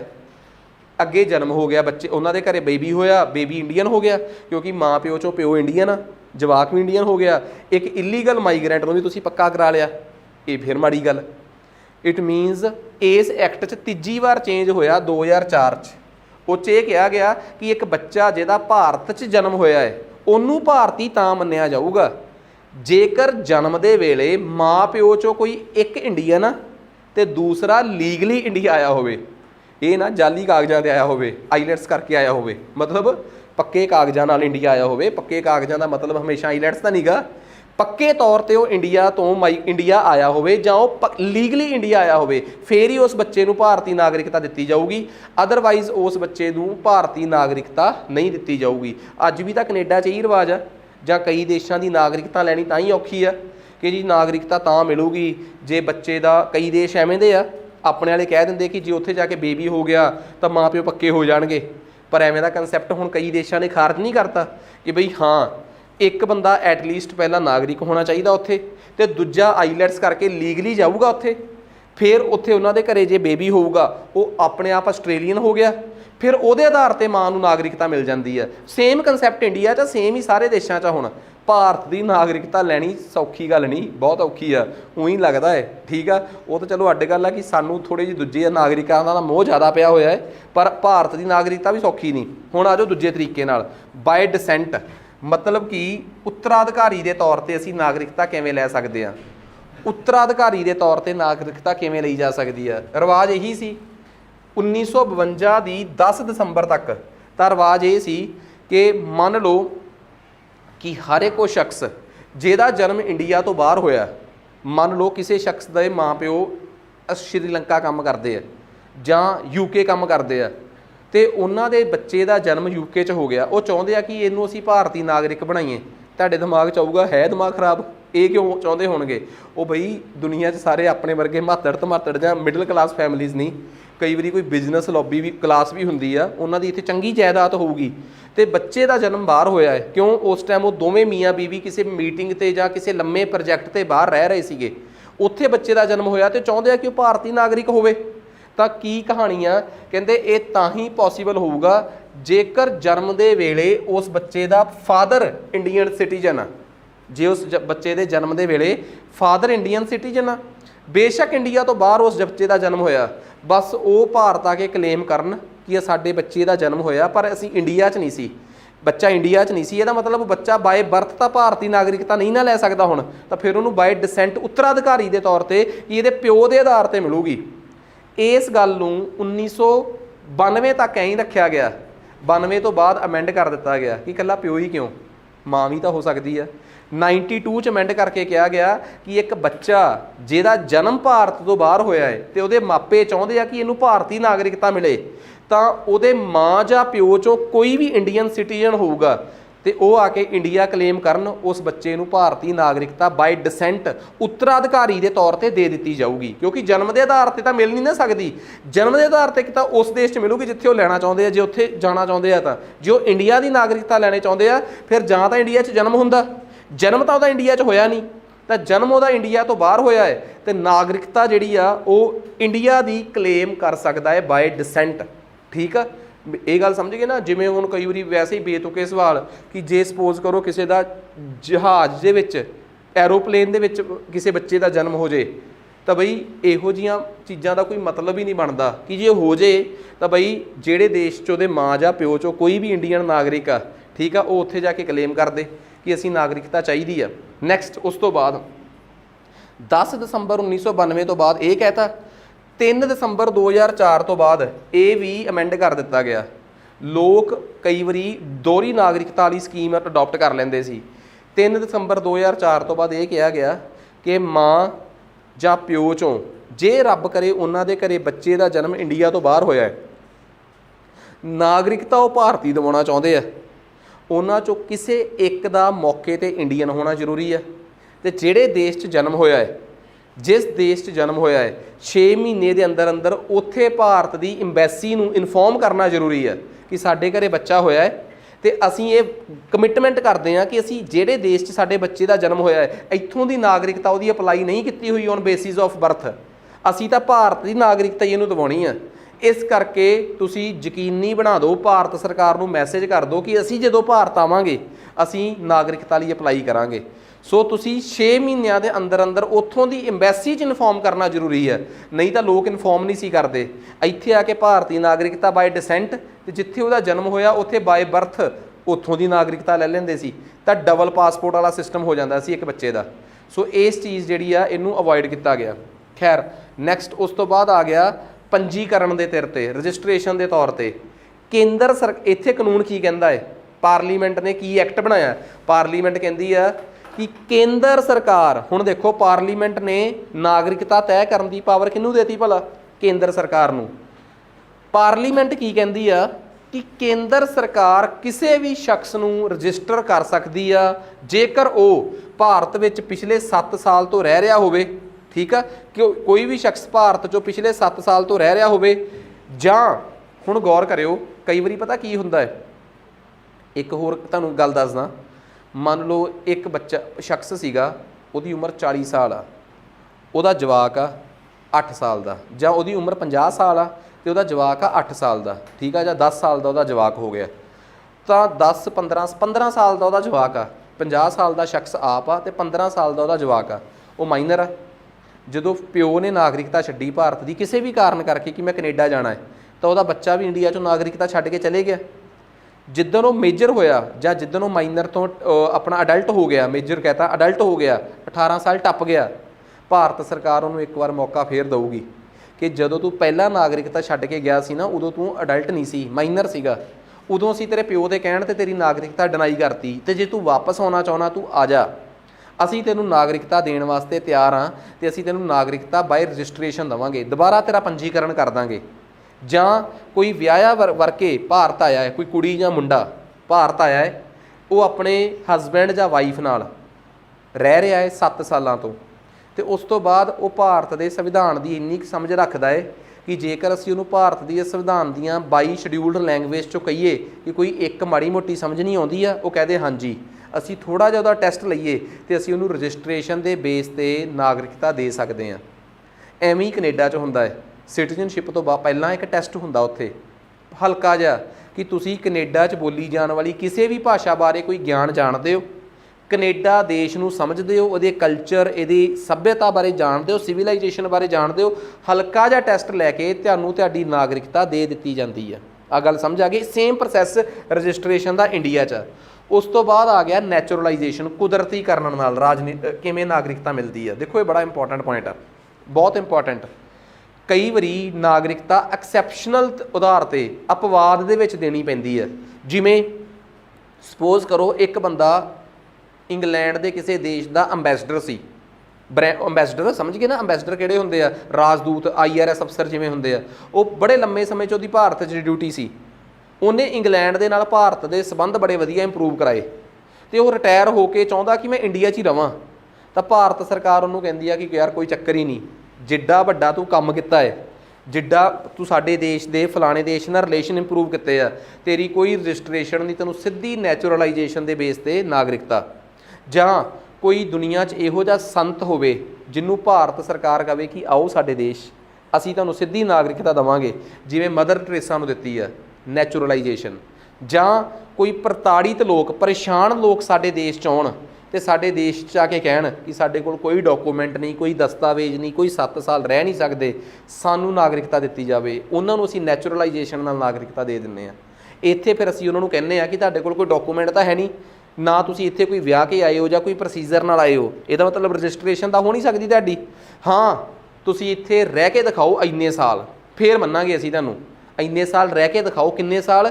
11 ਸਾਲ ਰਹਿ ਕੇ ਦਿਖਾਓ, ਅਸੀਂ ਫਿਰ ਤੁਹਾਨੂੰ ਦੇਖਾਂਗੇ ਕਿ ਤੁਸੀਂ ਸਾਡੇ ਦੇਸ਼ 'ਚ ਕੋਈ ਅਰਾਜਕਤਾ ਨਹੀਂ ਫੈਲਾ ਰਹੇ, ਮਾਹੌਲ ਨਹੀਂ ਖਰਾਬ ਕਰ ਰਹੇ, ਤੁਸੀਂ ਵਾਕਈ ਦੂਜੇ ਦੇਸ਼ 'ਚੋਂ ਪ੍ਰਤਾੜਿਤ ਹੋ ਕੇ, ਪਰੇਸ਼ਾਨ ਹੋ ਕੇ ਆਏ ਹੋ, ਅਸੀਂ ਨਾਗਰਿਕਤਾ ਦੇਵਾਂਗੇ। ਇਸ ਕੰਸੈਪਟ ਨੂੰ ਨੈਚੁਰਲਾਈਜੇਸ਼ਨ ਕਹਿੰਦੇ ਆ। ਹੁਣ ਇਸ ਗੱਲ ਦੇ ਵਿੱਚ ਕੀ ਕੁੰਡੀ ਪੈ ਗਈ ਆ ਨੈਚੁਰਲਾਈਜੇਸ਼ਨ 'ਚ? ਭਾਰਤ ਨੇ ਸਿਟੀਜ਼ਨਸ਼ਿਪ ਅਮੈਂਡਮੈਂਟ ਐਕਟ 'ਚ 2019 'ਚ ਇੱਕ ਬਦਲਾਵ ਕੀਤਾ। ਕਿਹੜੇ ਸਾਲ 'ਚ? 2019 'ਚ ਇੱਕ ਬਦਲਾਵ ਕੀਤਾ ਕਿ ਜਿਹੜੇ ਲੋਕ ਪਾਕਿਸਤਾਨ, ਅਫਗਾਨਿਸਤਾਨ ਜਾਂ ਬੰਗਲਾਦੇਸ਼ ਤੋਂ ਆਏ ਆ, ਪਾਕਿਸਤਾਨ, ਅਫਗਾਨਿਸਤਾਨ ਅਤੇ ਬੰਗਲਾਦੇਸ਼ 'ਚੋਂ ਆਏ ਆ, ਅਤੇ ਉਹ ਹੈਗੇ ਆ ਹਿੰਦੂ, ਸਿੱਖ, ਜੈਨ, ਬੁੱਧ, ਪਾਰਸੀ ਅਤੇ ਕ੍ਰਿਸਚਨ। ਕਿਹੜੀ ਬਰਾਦਰੀ ਗਾਇਬ ਹੋ ਗਈ ਇਹਨਾਂ 'ਚੋਂ? ਮੁਸਲਮਾਨ। ਇਹਨਾਂ ਧਰਮਾਂ ਦੇ ਲੋਕ ਨੇ ਅਤੇ ਇਹਨਾਂ ਦੇਸ਼ਾਂ 'ਚੋਂ ਪ੍ਰਤਾੜਿਤ ਹੋ ਕੇ ਆਏ ਆ, ਪਰੇਸ਼ਾਨ ਹੋ ਕੇ ਆਏ ਆ। ਉਹਨਾਂ ਨੂੰ ਨੈਚੁਰਲਾਈਜੇਸ਼ਨ ਦੇ ਫਾਰਮੂਲੇ 'ਚ 11 ਸਾਲ ਰਹਿਣ ਦੀ ਲੋੜ ਨਹੀਂ, ਉਹ 5 ਸਾਲ ਵੀ ਰਹਿ ਕੇ ਆਪਣੀ ਨਾਗਰਿਕਤਾ ਕਲੇਮ ਕਰ ਸਕਦੇ ਆ। ਇਹਦਾ ਮਤਲਬ ਕਿਸੇ ਨਾਲ ਮਾੜਾ ਨਹੀਂ, ਪਰ ਬਾਕੀ ਬਰਾਦਰੀਆਂ ਨਾਲ ਚੰਗਾ ਕਰਕੇ ਉਹਨਾਂ ਨੂੰ ਇਹ ਕਿਹਾ ਕਿ ਜਿਹੜਾ ਬੰਦਾ ਸਪੋਜ਼ ਕਰੋ 2012 ਦੇ ਵਿੱਚ ਕੋਈ ਸ਼ਖਸ 2012 ਦੇ ਵਿੱਚ ਪਾਕਿਸਤਾਨ ਤੋਂ ਉੱਜੜ ਕੇ ਆਇਆ ਹਿੰਦੂ, ਉਸ 2019 'ਚ ਅਮੈਂਡਮੈਂਟ ਤੋਂ ਬਾਅਦ ਉਹਨੂੰ ਭਾਰਤ 'ਚ ਆਏ ਨੂੰ ਕਿੰਨੇ 7 ਸਾਲ ਹੋ ਗਏ? 7 ਸਾਲ। ਜਦੋਂ ਐਕਟ ਲਾਗੂ ਹੋਇਆ 19 ਵਾਲਾ, ਸਿਟੀਜ਼ਨਸ਼ਿਪ ਅਮੈਂਡਮੈਂਟ ਐਕਟ 19 ਵਾਲਾ ਲਾਗੂ ਹੋਇਆ, ਕਿੰਨੇ ਸਾਲ ਹੋ ਗਏ? 7 ਸਾਲ। ਉਹਦੇ ਵਾਸਤੇ ਨੈਚੁਰਲਾਈਜੇਸ਼ਨ 'ਚ 11 ਸਾਲ ਦੀ ਬਜਾਏ ਕਿੰਨੇ ਸਾਲ ਰਹਿਣਾ ਜ਼ਰੂਰੀ ਸੀ? ਸਿਰਫ 5 ਸਾਲ। ਉਹਨੇ ਉਸੇ ਸਾਲ ਹੀ ਨਾਗਰਿਕਤਾ ਅਪਲਾਈ ਕਰਤੀ, ਉਹਨੇ ਉਸੇ ਸਾਲ ਹੀ ਕੀ ਅਪਲਾਈ ਕਰਤੀ? ਨਾਗਰਿਕਤਾ ਅਪਲਾਈ ਕਰਤੀ। ਅਤੇ ਜਿਹੜਾ ਮੁਸਲਮਾਨ ਆ ਉਹ ਨਹੀਂ ਅਪਲਾਈ ਕਰ ਸਕਦਾ, ਕਿਉਂਕਿ ਉਹਨੂੰ ਹਜੇ ਕਿੰਨੇ ਸਾਲ ਰਹਿਣਾ ਪਊਗਾ? 11 ਸਾਲ। ਯਾਰ ਨਾਲੇ ਤੁਸੀਂ ਇਹ ਕਿਵੇਂ ਤੈਅ ਕਰ ਲਿਆ ਕਿ ਪਾਕਿਸਤਾਨ, ਅਫਗਾਨਿਸਤਾਨ ਅਤੇ ਉੱਥੋਂ ਬੰਗਲਾਦੇਸ਼ ਤੋਂ ਇਕੱਲੇ ਹਿੰਦੂ, ਸਿੱਖ, ਜੈਨ, ਬੁੱਧ, ਪਾਰਸੀ ਅਤੇ ਈਸਾਈ ਹੀ ਉੱਜੜ ਕੇ ਆਉਂਦੇ ਆ? ਮੁਸਲਮਾਨ ਵੀ ਉੱਥੇ ਬਹੁਤ ਤੰਗ ਨੇ। ਨਾਲੇ ਮੁਸਲਮਾਨਾਂ 'ਚ ਉੱਥੇ ਕਈ ਬਰਾਦਰੀਆਂ ਨੇ, ਇੱਕ ਬਰਾਦਰੀ ਦੂਜੀ ਦੇ ਧੱਕਾ ਕਰਦੀ ਆ, ਦੂਜੇ ਪ੍ਰਤਾੜਿਤ ਹੋ ਕੇ ਆਉਂਦੇ ਆ। ਜੇ ਤਾਂ ਤੁਸੀਂ ਐਵੇਂ ਦਾ ਕੁਛ ਕਰ ਰਹੇ ਹੋ, ਫਿਰ ਧਰਮ ਨੂੰ ਵਿੱਚ ਕਿਉਂ ਲੈ ਕੇ ਆ ਰਹੇ ਹੋ? ਉਹ ਵੀ ਉਦੋਂ ਜਦੋਂ ਤੁਹਾਡੇ ਪ੍ਰੈਂਬਲ 'ਚ ਲਿਖਿਆ ਕਿ you are a secular country. ਤੁਸੀਂ ਕਿਉਂ ਬਦਨਾਮੀ ਖੱਟ ਰਹੇ ਹੋ? ਨਹੀਂ ਤਾਂ ਤੁਸੀਂ ਜਿਹੜਾ 11 ਸਾਲ ਵਾਲਾ ਪ੍ਰੋਸੀਜਰ ਆ ਸਾਰਿਆਂ ਵਾਸਤੇ ਰਹਿਣੀ ਦਿਓ 11 ਸਾਲ ਵਾਲਾ ਪ੍ਰੋਸੀਜਰ। ਆਖਰ ਇਹ ਕਿਉਂ ਕੀਤਾ ਗਿਆ? ਇਹਦੇ ਮਗਰ ਇੱਕ ਬਹੁਤ ਵੱਡਾ ਕਨਸੈਪਟ ਸੀਗਾ, ਉਹਦੇ ਚੱਕਰਾਂ 'ਚ ਨਹੀਂ ਆਪਾਂ ਹਜੇ ਪੈਣਾ। NRC, national register of citizens, ਉਹ ਆਪਾਂ ਫੇਰ ਦੇਖਾਂਗੇ। ਫਿਲਹਾਲ ਦੀ ਘੜੀ ਇਹ ਦੱਸੋ, ਕਨਸੈਪਟ ਸਮਝ ਆ ਗਿਆ? ਤੁਹਾਨੂੰ ਇਹ ਸਮਝ ਆ ਗਿਆ ਕਿ ਜਿਹੜਾ 2019 'ਚ ਕਲੇਸ਼ ਛਿੜਿਆ ਸੀਗਾ ਸਿਟੀਜ਼ਨਸ਼ਿਪ ਅਮੈਂਡਮੈਂਟ ਐਕਟ ਵਾਲਾ, ਉਹ ਇੱਕ ਪ੍ਰਕਾਰ ਦੀ ਨਾਗਰਿਕਤਾ ਲੈਣ ਦਾ ਤਰੀਕਾ ਨੈਚੁਰਲਾਈਜੇਸ਼ਨ, ਉਹਦਾ ਇੱਕ ਕਲੌਜ਼ ਸੀ ਜਿਹੜਾ ਸਭ ਤੋਂ ਵੱਧ ਇਸ਼ੂ 'ਚ ਆ ਗਿਆ। ਕਿਹੜਾ ਭਲਾ? ਕਿ ਕਈ ਬਰਾਦਰੀਆਂ ਨੂੰ 11 ਸਾਲ ਦੀ ਬਜਾਏ ਕਹਿਤਾ ਤੁਸੀਂ ਸਿਰਫ ਕਿੰਨੇ ਸਾਲਾਂ ਬਾਅਦ ਹੀ ਪੱਕੇ ਹੋ ਜਾਓਗੇ? 5 ਸਾਲਾਂ ਬਾਅਦ। ਅਤੇ ਇੱਕ ਬਰਾਦਰੀ ਨੂੰ ਵਿੱਚੋਂ ਛੱਡ ਦਿੱਤਾ ਗਿਆ। ਸੋ ਇਹ ਕਹਾਣੀ ਨੈਚੁਰਲਾਈਜੇਸ਼ਨ 'ਚ ਆ ਗਈ। ਸੋ ਨੈਕਸਟ ਉਸ ਤੋਂ ਬਾਅਦ ਆ ਗਿਆ ਇਨਕੋਰਪੋਰੇਸ਼ਨ ਆਫ ਟੈਰੀਟਰੀ, ਕਿ ਜੇ ਤੁਹਾਡੀ ਜ਼ਮੀਨ 'ਤੇ ਭਾਰਤ ਕਬਜ਼ਾ ਕਰ ਲੈਂਦਾ ਹੈ ਤਾਂ ਤੁਸੀਂ ਡਾਇਰੈਕਟਲੀ ਭਾਰਤ ਦੇ ਨਾਗਰਿਕ ਹੋ ਜਾਓਗੇ। ਇਹ ਕਦੀ ਹੋਇਆ ਭਾਰਤ 'ਚ? ਜਦੋਂ ਭਾਰਤ ਨੇ ਗੋਆ 'ਤੇ ਕਬਜ਼ਾ ਕੀਤਾ, ਗੋਆ 'ਤੇ ਜਾਂ ਫਰਾਂਸ 'ਤੇ, ਉੱਤੇ ਪੁਡੂਚੇਰੀ 'ਤੇ, ਉਹ ਭਾਰਤ ਦੀ ਟੈਰੀਟਰੀ ਥੋੜ੍ਹਾ ਸੀ। ਅਗਲਿਆਂ ਨੇ ਕਰਕੇ ਕਬਜ਼ਾ, ਨਾਲੇ ਗੋਆ ਮਿਲਾ ਲਿਆ, ਨਾਲੇ ਗੋਆ ਦੇ ਲੋਕ ਸਿੱਧੇ ਭਾਰਤੀ ਨਾਗਰਿਕ ਹੋ ਗਏ। ਸੋ ਇਹਨੂੰ ਕਹਿੰਦੇ ਆ ਇਨਕੋਰਪੋਰੇਸ਼ਨ ਆਫ ਟੈਰੀਟਰੀ ਨਾਲ ਨਾਗਰਿਕਤਾ ਹਾਸਲ ਕਰ ਲੈਣਾ। ਇਸ ਤੋਂ ਬਾਅਦ ਅੱਗੇ ਆ ਜਾਓ। ਹੁਣ ਆ ਗਏ ਨਾਗਰਿਕਤਾ ਦੇ ਖੋਏ ਜਾਣ ਦੇ 3 ਤਰੀਕੇ। ਇਹ ਸੰਵਿਧਾਨ ਦਾ ਜਿਹੜਾ 55 ਵਾਲਾ ਐਕਟ ਸੀਗਾ, ਦੇਖੋ ਤੁਸੀਂ ਇੱਕ ਗੱਲ ਨੋਟਿਸ ਕੀਤੀ, ਮੈਂ ਇਕੱਲਾ 55 ਵਾਲਾ ਐਕਟ ਨਹੀਂ ਪੜ੍ਹਾਇਆ, ਮੈਂ 55 ਵਾਲੇ ਐਕਟ ਦੇ ਵਿੱਚ ਜੋ ਅਮੈਂਡਮੈਂਟਸ ਉਹ ਵੀ ਪੜ੍ਹਾਤੀਆਂ ਕਿ 87 'ਚ ਕੀ ਹੋਈ ਆ, 92 'ਚ ਕੀ ਹੋਈ ਆ, 13 'ਚ 5 'ਚ ਕੀ ਹੋਈ ਆ, 19 'ਚ ਕੀ ਹੋਈ ਆ। ਖੋਏ ਜਾਣ ਦੇ 3 ਤਰੀਕੇ ਆ। ਰਿਨੰਸੀਏਸ਼ਨ ਸਭ ਤੋਂ ਪਹਿਲਾ ਤਰੀਕਾ ਹੈ, ਆਪਣੀ ਜਿਹੜੀ ਨਾਗਰਿਕਤਾ ਹੈ ਉਹਨੂੰ ਪੂਰੇ ਤਰੀਕੇ ਨਾਲ ਤਿਆਗ ਦੇਣਾ। ਠੀਕ ਆ, ਤੁਸੀਂ ਜਦੋਂ ਆਪਣੇ ਦੇਸ਼ ਦੀ ਨਾਗਰਿਕਤਾ ਨੂੰ ਤਿਆਗ ਦਿੰਦੇ ਹੋ, ਤੁਹਾਨੂੰ ਅਗਲੇ ਕਿਸੇ ਦੇਸ਼ ਦੀ ਨਾਗਰਿਕਤਾ ਮਿਲੀ ਆ ਕਿ ਨਹੀਂ ਇਹ ਨਹੀਂ, ਤੁਸੀਂ ਆਪਣੇ ਦੇਸ਼ ਦੀ ਨਾਗਰਿਕਤਾ ਤਿਆਗ ਕਰਕੇ ਇੱਥੋਂ ਤੜੀ ਪਾਰ ਹੋ ਗਏ, ਉੱਜੜ ਗਏ। ਕੋਈ ਨਹੀਂ ਕਿ ਅੱਗੇ ਕੋਈ ਰੱਖੂਗਾ, ਠੀਕ ਆ, ਨਹੀਂ ਤਾਂ ਸਮੁੰਦਰ 'ਚ ਚਲੇ ਜਾਵਾਂਗੇ। ਤਾਂ ਉਸ ਤਰੀਕ ਨੂੰ ਕਹਿੰਦੇ ਆ ਰਿਨੰਸੀਏਸ਼ਨ, ਜਦੋਂ ਤੁਸੀਂ ਆਪਣੇ ਹੋਸ਼ੋ ਹਵਾਸ 'ਚ ਆਪਣੇ ਦੇਸ਼ ਦੀ ਨਾਗਰਿਕਤਾ ਦਾ ਤਿਆਗ ਦਾ ਐਲਾਨ ਕਰ ਦਿੰਦੇ ਹੋ। ਦੂਜਾ ਤਰੀਕਾ ਹੈਗਾ ਇਹਦੇ 'ਚ, ਦੈਟ ਇਜ਼ ਟਰਮੀਨੇਸ਼ਨ। ਜਦੋਂ ਤੁਸੀਂ, ਇਹ ਆਮ ਤਰੀਕਾ ਹੈ, ਜਦੋਂ ਤੁਸੀਂ ਕਿਸੇ ਦੇਸ਼ 'ਚ ਪਹਿਲਾਂ ਗਏ, ਪਹਿਲਾਂ TR ਤੇ ਰਹੇ, ਫਿਰ PR ਤੇ, ਫਿਰ ਉਸ ਦੇਸ਼ ਨੇ ਤੁਹਾਨੂੰ ਆਪਣੀ ਨਾਗਰਿਕਤਾ ਦੇਤੀ। ਜਿਸ ਦਿਨ ਉਹਨੇ ਤੁਹਾਨੂੰ ਆਪਣੀ ਨਾਗਰਿਕਤਾ ਦੇਤੀ ਤਾਂ ਆਟੋਮੈਟਿਕਲੀ ਤੁਹਾਡੀ ਇੰਡੀਆ ਦੀ ਨਾਗਰਿਕਤਾ ਸਰੈਂਡਰ ਹੋ ਗਈ, ਆਟੋਮੈਟਿਕਲੀ। ਇਹਨੂੰ ਕਹਿੰਦੇ ਆ ਟਰਮੀਨੇਸ਼ਨ ਕਰਨਾ, ਕਿ ਸਮਾਪਤੀ ਹੋ ਜਾਣੀ, ਤਿਆਗ ਨਹੀਂ ਕੀਤਾ, ਸਮਾਪਤੀ। ਤੀਸਰਾ ਹੈ ਡੈਪਰੀਵੇਸ਼ਨ, ਤੁਹਾਨੂੰ ਤੁਹਾਡੀ ਨਾਗਰਿਕਤਾ ਦੇ ਹੱਕਾਂ ਤੋਂ ਵੰਚਿਤ ਕਰ ਦੇਣਾ। ਵੰਚਿਤ ਕਰ ਦੇਣਾ ਕਿਵੇਂ? ਤੁਸੀਂ ਭਾਰਤ 'ਚ ਰਹਿ ਕੇ ਭਾਰਤ ਸਰਕਾਰ ਦੇ ਖਿਲਾਫ ਹੀ ਮਾੜਾ ਚੰਗਾ ਬੋਲ ਰਹੇ ਹੋ, ਮਾੜਾ ਚੰਗਾ ਬੋਲ ਰਹੇ ਹੋ, ਅੱਕ ਕੇ ਭਾਰਤ ਸਰਕਾਰ ਨੇ ਕਹਿਤਾ ਕਿ ਅਸੀਂ ਤੁਹਾਨੂੰ ਤੜੀ ਪਾਰ ਕਰਦੇ ਹਾਂ, ਤੁਹਾਨੂੰ ਅਸੀਂ ਇਸ ਦੇਸ਼ 'ਚ ਤੁਹਾਡੀ ਨਾਗਰਿਕਤਾ ਦੇ ਸਾਰੇ ਹੱਕ ਖੋਹਣੇ ਆ। ਸੰਸਦ ਕਹਿੰਦੀ ਆ ਕਿ ਜਦੋਂ ਵੀ ਨਾਗਰਿਕਤਾ ਨੂੰ ਤੈਅ ਕਰਨਾ ਹੋਵੇ, ਪਾਰਲੀਮੈਂਟ ਕਹਿੰਦੀ ਆ ਜਦੋਂ ਵੀ ਨਾਗਰਿਕਤਾ ਤੈਅ ਕਰਨੀ ਹੋਵੇ ਜਾਂ ਕਿਸੇ ਦੀ ਨਾਗਰਿਕਤਾ ਖੋਹਣੀ ਹੋਵੇ, ਜਾਂ ਨਾਗਰਿਕਤਾ ਦੇਣੀ ਹੋਵੇ ਜਾਂ ਨਾਗਰਿਕਤਾ ਖੋਹਣੀ ਹੋਵੇ, ਸਾਰੇ ਅਧਿਕਾਰ ਸਿਰਫ ਤੇ ਸਿਰਫ ਕੇਂਦਰ ਸਰਕਾਰ ਕੋਲ ਆ। ਕਿਹਦੇ ਕੋਲ ਆ? ਕੇਂਦਰ ਸਰਕਾਰ ਕੋਲ ਆ, ਭਾਵ ਸੈਂਟਰਲ ਗੌਰਮੈਂਟ ਕੋਲ ਆ। ਤਾਂ ਕੇਂਦਰ ਸਰਕਾਰ ਕਿਸੇ ਵੀ ਬੰਦੇ ਨੂੰ ਨਾਗਰਿਕਤਾ ਡਿਨਾਈ ਕਰ ਸਕਦੀ ਆ, ਡਿਪਰਾਈਵ ਕਰ ਸਕਦੀ ਆ, ਖੋਹ ਸਕਦੀ ਆ। ਸੋ ਇਹ ਸਾਡੇ ਕੋਲ ਇਹ ਗੱਲ ਕਲੀਅਰ ਹੋ ਗਈ ਕਿ ਅੱਛਾ, ਜੇ ਅਸੀਂ ਸਿਟੀਜ਼ਨਸ਼ਿਪ ਪੜ੍ਹ ਰਹੇ ਹਾਂ ਤਾਂ ਨਾਗਰਿਕਤਾ ਲੈਣ ਦੇ ਕਿਹੜੇ 5 ਤਰੀਕੇ ਆ, ਨਾਗਰਿਕਤਾ ਗਵਾਏ ਜਾਣ ਦੇ ਕਿਹੜੇ 3 ਤਰੀਕੇ ਆ, ਨਾਗਰਿਕਤਾ ਲੈਣ ਦੇ ਕਿਹੜੇ 5 ਤਰੀਕੇ ਆ, ਤੇ ਨਾਗਰਿਕਤਾ ਦੇ ਖੋਏ ਜਾਣ ਦੇ ਕਿਹੜੇ 3 ਤਰੀਕੇ ਆ। ਸਮਝ ਆ ਗਈ ਗੱਲ ਸਾਰਿਆਂ ਨੂੰ ਕਿ ਨਾਗਰਿਕਤਾ ਕਿਵੇਂ ਲਈ ਜਾ ਸਕਦੀ ਆ ਤੇ ਕਿਵੇਂ ਗਵਾਈ ਜਾ ਸਕਦੀ ਆ। ਸੋ ਇਸ ਕਨਸੈਪਟ ਨੂੰ ਆਪਾਂ ਚੰਗੀ ਤਰ੍ਹਾਂ ਸਮਝ ਲਿਆ। ਨੈਕਸਟ ਅੱਗੇ ਆ ਜਾਓ। ਇਸ ਤੋਂ ਬਾਅਦ ਅਗਲਾ ਰੌਲਾ ਆ ਗਿਆ ਕਿ overseas citizen of India versus PIO, person of Indian origin. ਇਹ ਸ਼ਬਦ ਕੀ ਆ? ਭਾਰਤ ਦੇ ਵਿਦੇਸ਼ੀ ਨਾਗਰਿਕ ਕਿਹੜੇ ਨੇ, ਤੇ ਇੱਕ ਭਾਰਤੀ ਧਰਤੀ ਨਾਲ ਸੰਬੰਧਿਤ ਜਾਂ ਭਾਰਤ ਨਾਲ ਸੰਬੰਧਿਤ ਨਾਗਰਿਕ ਲੋਕ ਕੌਣ ਨੇ, PIOs ਕੌਣ ਨੇ, ਪਰਸਨ ਆਫ ਇੰਡੀਅਨ ਓਰੀਜਨ ਕੌਣ ਨੇ। 1947 'ਚ ਦੇਸ਼ ਆਜ਼ਾਦ ਹੋਇਆ, ਗੌਰ ਕਰਿਓ, 1947 'ਚ ਦੇਸ਼ ਆਜ਼ਾਦ ਹੋਇਆ। 1950 ਤੋਂ ਬਾਅਦ 1950 ਤੋਂ ਬਾਅਦ ਸਾਡਾ ਸੰਵਿਧਾਨ ਲਾਗੂ ਹੋ ਗਿਆ। ਬੜੇ ਲੋਕ ਜਿਹੜੇ 1947 ਤੋਂ ਪਹਿਲਾਂ ਬਾਹਰ ਗਏ ਸੀ ਤੇ ਉਹਨਾਂ ਨੇ ਕੰਮ ਸੈਟਲ ਕਰ ਲਏ, ਤੇ ਉਹ ਭਾਰਤ ਨੇ ਉਹਨਾਂ ਨੂੰ ਕਿਹਾ ਕਿ ਆਓ ਵਾਪਸ ਰਹੀਏ, ਇੱਥੇ ਆਪਾਂ ਇਕੱਠੇ ਮਿਲ ਕੇ ਰਹੀਏ।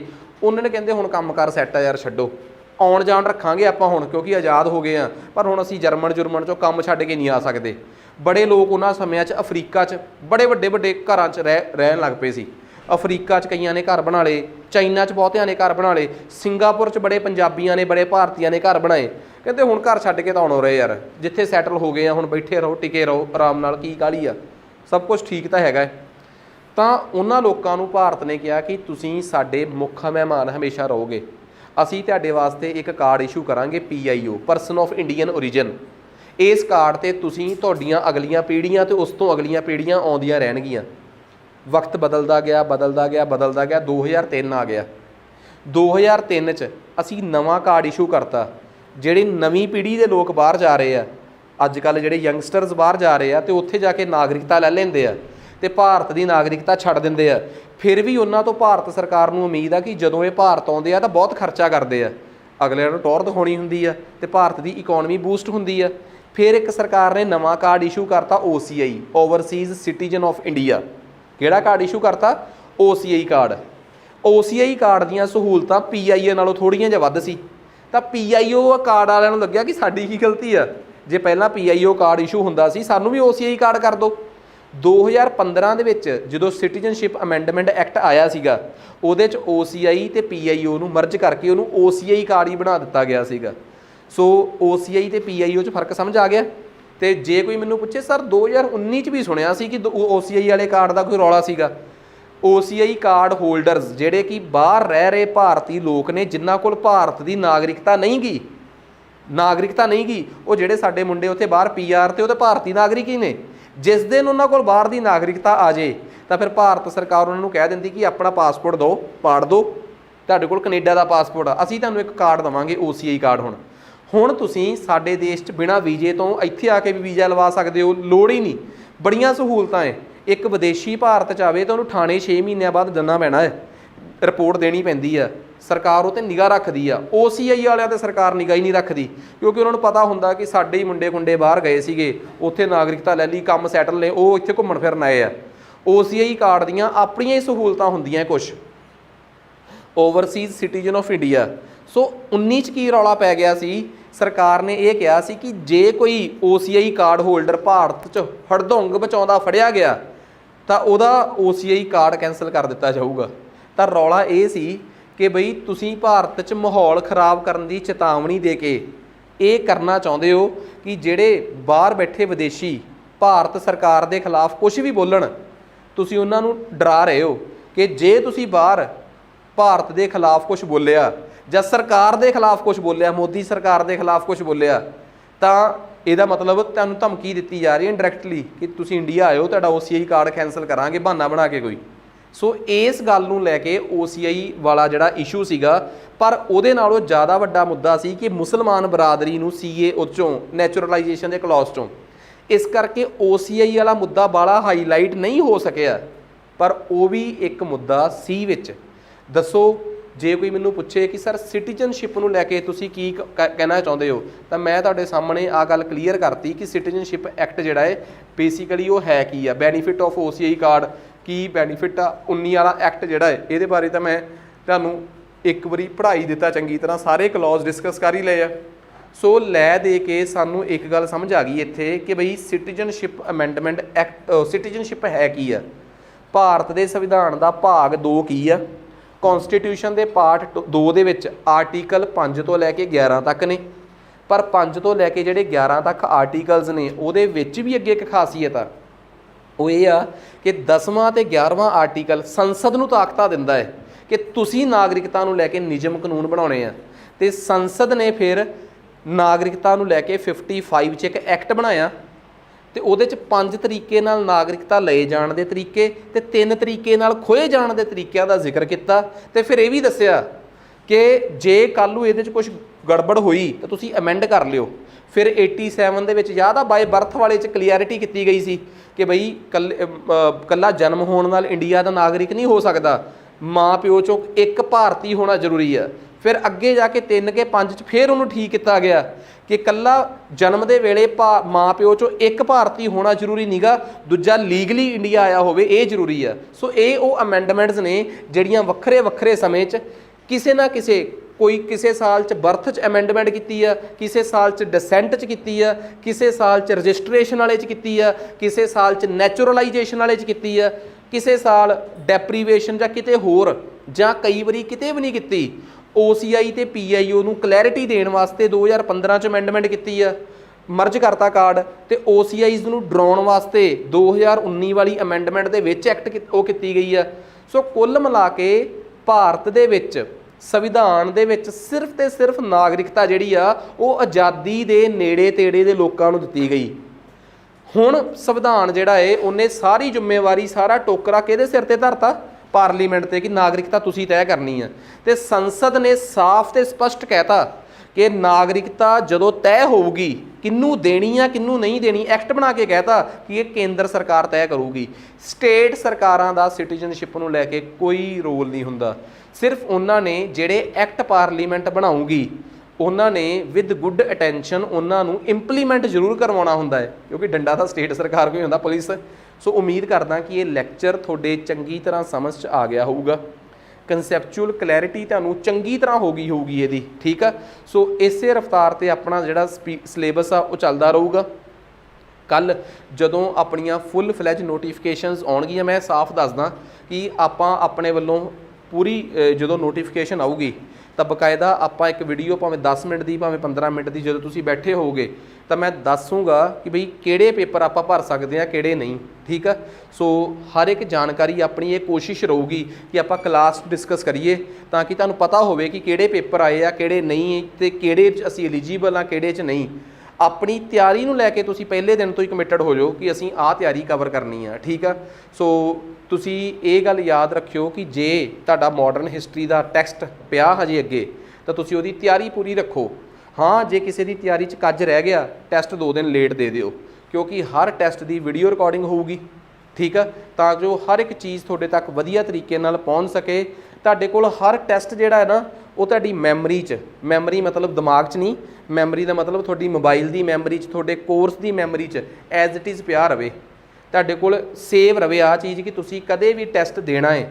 ਮੰਨ ਲਓ ਕਿਸੇ ਦਾ ਮਾਡਰਨ ਹਿਸਟਰੀ ਦਾ ਪਹਿਲਾ ਟੈਸਟ ਰਹਿ ਗਿਆ, ਉਹ ਰਿਕਾਰਡਡ ਦੇ ਵਿੱਚੋਂ ਆਪਣੇ ਲੈਕਚਰਸ ਕਵਰ ਕਰ ਗਿਆ ਕਰਕੇ ਉਹ ਟੈਸਟ ਦੇਣਾ ਚਾਹੁੰਦਾ ਹੈ, ਤਾਂ ਟੈਸਟ ਤੋਂ ਬਾਅਦ ਉਹਦੇ ਵੀ ਦਿਮਾਗ 'ਚ ਆਊਗਾ ਕਿ ਜੇ ਕਲਾਸ ਦੇ ਵਿੱਚ ਡਿਸਕਸ ਹੋਇਆ ਸੀ ਇਹ ਟੈਸਟ ਤਾਂ ਮੇਰਾ ਵੀ ਟੈਸਟ ਡਿਸਕਸ ਹੋਵੇ, ਤਾਂ ਉਹ ਉਸ ਵੀਡੀਓ ਨੂੰ ਦੇਖ ਕੇ ਆਪਣੇ ਟੈਸਟ ਦੀ ਡਿਸਕਸ਼ਨ ਕਰ ਸਕਦਾ ਹੈ। ਸੋ ਵੈਸੇ ਕੋਸ਼ਿਸ਼ ਕਰੋ ਕਲਾਸ ਦੇ ਨਾਲ ਮਿਲਣ ਦੀ, ਪਰ ਜੇ ਨਹੀਂ ਮਿਲਿਆ ਗਿਆ ਤਾਂ ਇਹ ਕੋਈ ਗੁਨਾਹ ਨਹੀਂ ਹੈਗਾ, ਪਰ ਹਾਂ ਇਮਾਨਦਾਰੀ ਨਾਲ ਤੁਹਾਡੀ ਤਿਆਰੀ ਜਿਹੜੀ ਆ ਉਹ ਵਧੀਆ ਹੋਣੀ ਚਾਹੀਦੀ ਆ। ਅੱਜ ਦੇ ਟਾਈਮ ਦੇ ਵਿੱਚ ਕੰਪੀਟੀਸ਼ਨ ਬਹੁਤ ਜ਼ਿਆਦਾ ਹੈ, ਜ਼ਿਆਦਾ ਇਨ ਦਾ ਸੈਂਸ ਕਿ ਜਿਹੜੇ ਵਧੀਆ ਤਿਆਰੀ ਕਰਕੇ ਆਏ ਹੋਏ ਬੱਚੇ ਆ ਨਾ, ਜਿਵੇਂ ਹੁਣ ਤੁਸੀਂ ਇੱਕ ਗੱਲ ਦੇਖੋ ਯਾਰ, ਜਦੋਂ ਗਰੁੱਪ ਬੀ ਦੇ ਪੇਪਰ PFFB ਕੋਲ ਚਲੇ ਗਏ, ਇਹਦਾ ਮਤਲਬ ਪਤਾ ਕੀ ਆ, ਇਹਦਾ ਫਾਇਦਾ ਨਹੀਂ ਹੋਇਆ, ਇੱਕ ਨੁਕਸਾਨ ਵੀ ਹੋਇਆ। ਆ ਜਿਹੜੇ ਦਿੱਲੀ ਵਗੈਰਾ ਤੋਂ ਹਾਈ ਲੈਵਲ ਦੀ IAS PCS ਦੀ ਤਿਆਰੀ ਕਰਕੇ ਆਉਂਦੇ ਆ, ਵੈਸੇ ਇੱਕ ਗੱਲ ਦੱਸੋਗੇ ਇਹਨਾਂ ਨੂੰ ਕਿਹੜਾ ਸਬਜੈਕਟ ਆ ਜਿਹੜਾ ਕੰਪੀਟੀਸ਼ਨ 'ਚ ਨਹੀਂ ਪੜ੍ਹਦੇ? IT ਕੰਪਿਊਟਰ ਵੀ ਪੜ੍ਹ ਲੈਂਦੇ ਆ, ਇੰਗਲਿਸ਼ ਵੀ ਪੜ੍ਹ ਲੈਂਦੇ ਆ, ਇੱਕ ਪੰਜਾਬੀ ਵਗੈਰਾ ਨਹੀਂ ਸੀ ਪੜ੍ਹਦੇ ਹੁੰਦੇ। PPSC ਨੇ ਆਪਣੇ ਪੇਪਰਾਂ 'ਚ ਪੰਜਾਬੀ ਕਰਕੇ ਉਹਨਾਂ ਨੂੰ ਉਹ ਵੀ ਪੜ੍ਹਨ ਲਾਤਾ। ਤੇ ਦੂਜੀ ਗੱਲ ਇਹ ਆ, ਤੁਸੀਂ ਆਪ ਦੱਸੋ ਕਿ ਕੰਪਿਊਟਰ ਐਜ਼ ਅ ਸਬਜੈਕਟ, ਮੰਨੋ ਚਾਹੇ ਨਾ ਮੰਨੋ, computer as a subject competition 'ਚ ਕੋਈ ਰੋਲ ਅਦਾ ਕਰਦਾ? ਨਹੀਂ, ਕਿਉਂਕਿ ਉਹ ਸਵਾਲ PFFB 'ਚ ਸਟੈਂਡਰਡ ਹੀ ਆ ਜਿਹੜੇ ਆ ਰਹੇ ਆ।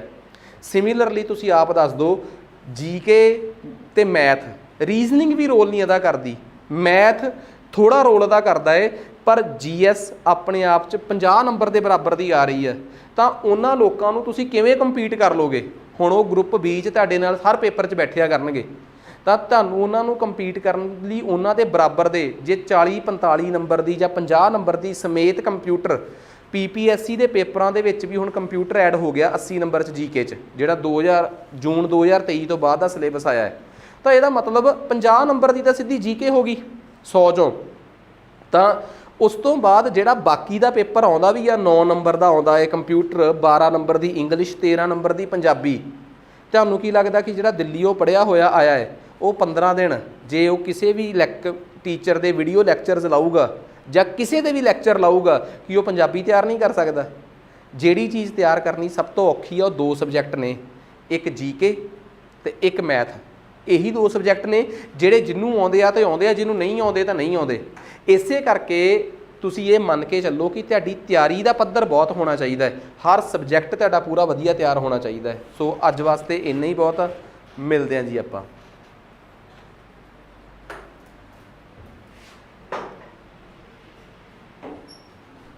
ਸੋ